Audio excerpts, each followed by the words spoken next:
World is revving up here, but don't worry, there's some very interesting things happening on the back end of the market.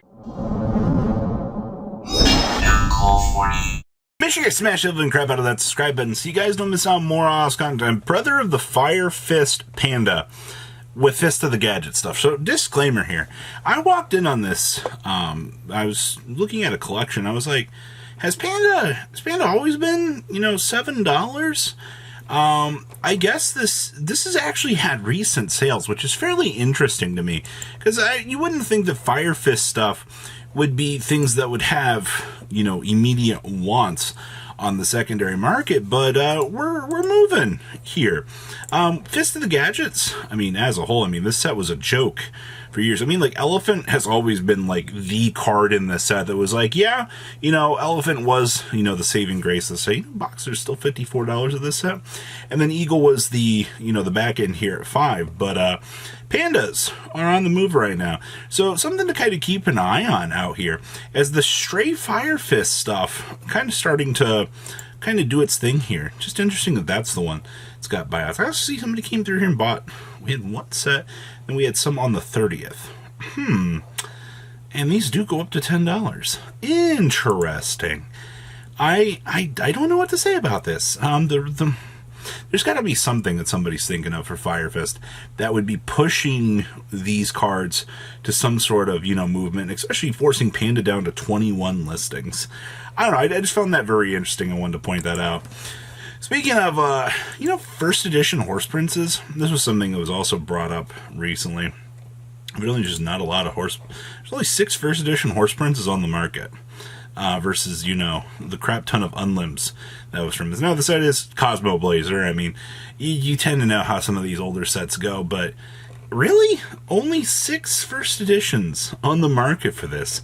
It's going to go back to that Silent Fire Fist hype, because I have heard and seen no combos of anything Fire Fist related with any of this stuff, and you're telling me all of a sudden there is just 6 first edition Horse Princes on the market, Panda's getting bought out, and I'm not even gonna look at the other Fire Fist stuff. I'm just gonna leave it where it is. Congratulations, Fist of the Gadgets. You got another win. You kind of need it, even though everybody's forgot about that set. Ignoble Knight of High Lancelin. So this is the secret rare. These ramped up. Evidently, this gives you the chance to make the Gearfried to not lose to the Droll and Lockbird, or to play under the Droll and Lockbird, I believe is what I was getting told.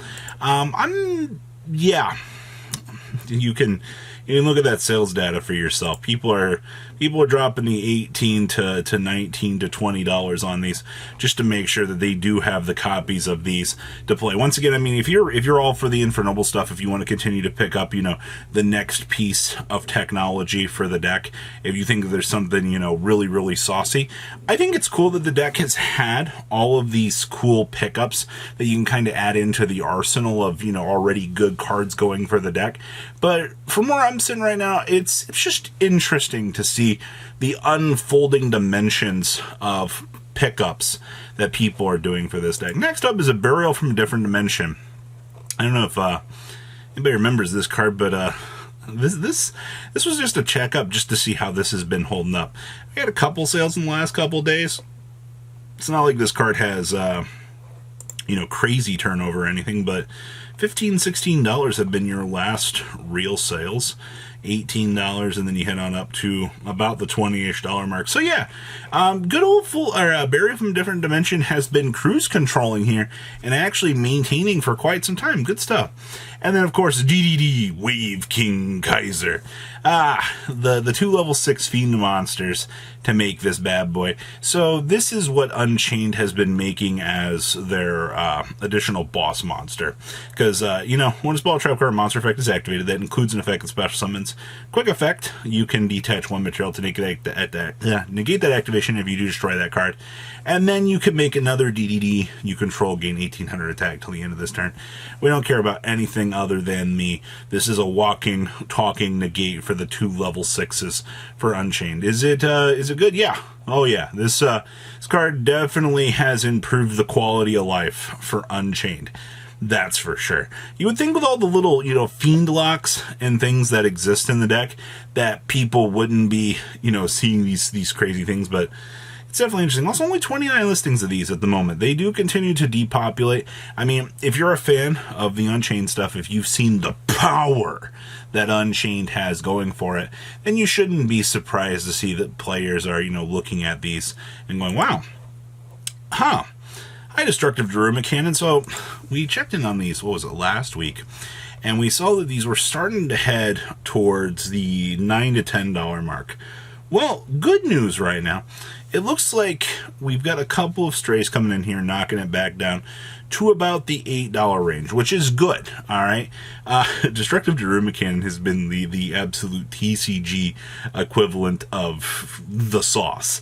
All right, like this card, once the OCG finally gets this, I have a feeling that they're definitely going to be abusing this card to some crazy notion. And it's definitely amazing to me just how, even as a one-of, this card breaks boards, ends careers, and it's so amazing to me the power that you've got with this. Check in on Reborn Tengu here as well, because people still are like perplexed with this. This is starting to show up in synchro decks. I mean, once again, it doesn't miss timing. You synchro up, and then you get a free Tengu. This is the result of old Yu-Gi-Oh! Card design finally, being relevant again. Also, I mean, let's be honest, level 4 stepping stones are pretty good. Combined with a tuner, congratulations, you got a level 6. Or, Assault Synchro got level 6. You roll on up into something else, you can now, tune on up into your next piece of, combo technology. But yeah, that's what we're seeing. Actually pretty amazed with how these have been holding up. Even the commons at this point in time, yes. The commons, 225, 267, 267. They're moving. They have come down a wee little bit here, but I mean, you still have, 4 pages of these, and I think that's a good thing. That's honestly one of the things that's keeping this card relatively low.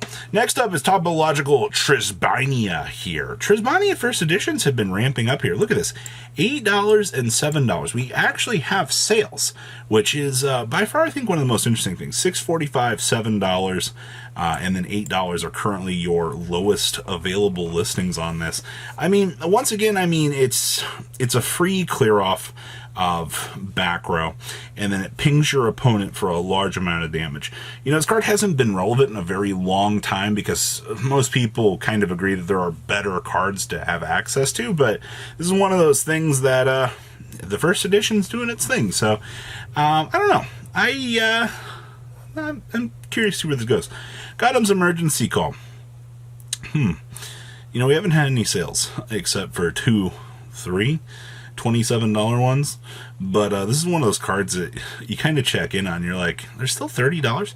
So you have on the market here maybe 6-7 playsets of these, and that's it. The X-Saber, like, low-key, like, quietness that has just been sitting here for a little while, I think is hilarious. Someday we'll get X-Saber support, right? It was like second place in the support line way back in the day with the Insector stuff. Konami hasn't forgotten about Gothams and friends, right? Next up is the Blackluster Soldier of Chaos Ghost Ray. I remember when these were $125, and we've had no sales for months. 107, 110. You can get a light play right now for $86. That is how bad these have fallen. 92, 92. Yeah, people like, all right, get rid of them. Interesting. And then, of course, the Labyrinth. You can get the Darkwing Blast Starlight Rare for $208, or come on down here to our next quarter century buyout. That's right, Lady Labyrinth. 3 listings at the moment. 138, 160, 170. We joke about the quarter century buyouts every single week. And once again, we come back to this and we're like, yep, we got another one. It appears that it's done its thing again. I don't know what else to say at this point in time. I find every one of these buyouts that happen in the quarter century department to be absolutely hilarious. So what do you guys think about today's market? Please leave a comment down below. Tell me what you guys think, and I will see your beautiful faces back here later in the day, guys. Peace out. Patrons, thank you.